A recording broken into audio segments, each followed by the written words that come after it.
Hello there everyone, welcome to my channel. So in this tutorial video guys, we will create a program that will print or display a number from 1 to nth number without using loops or looping statement in C programming language. Before we start, I would like to say thank you so much to all my viewers, silent viewers and supporters in my channel. Thank you for watching my videos.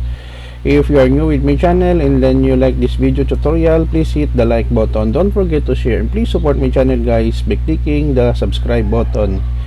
You may also click the notification bell so that you will be notified with my newly uploaded videos. So let's begin. One of the interesting problem in computer programming is how to display a list of numbers without using looping statement in C. Is it possible? The answer is yes. So here I will demonstrate how to do it.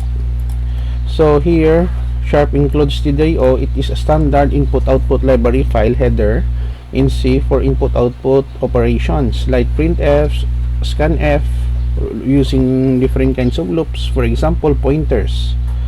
So every C program is using this kind of library file.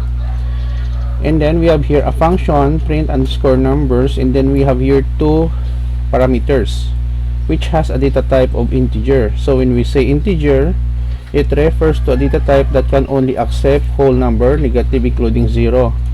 So the two passing parameters are variable a and max. We have begin printf %5d a, so the 5 is for spacing only.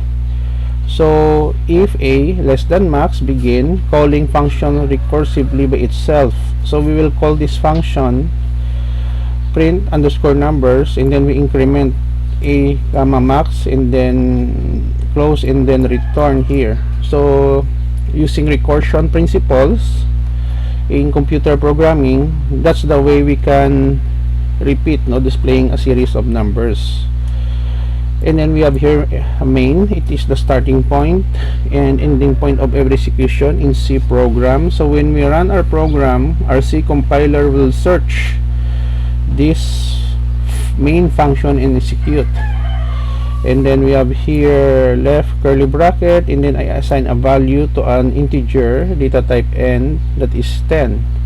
And then we have here the title, display a number from nth numbers without using loops in C, horizontal tab, and then we call the function, calling the function here print underscore numbers, and then we start with 1 and n, and then new line and end of program, which informs the user that the program has been ended, new line, and get to display, and then the right curly bracket here to close the main function.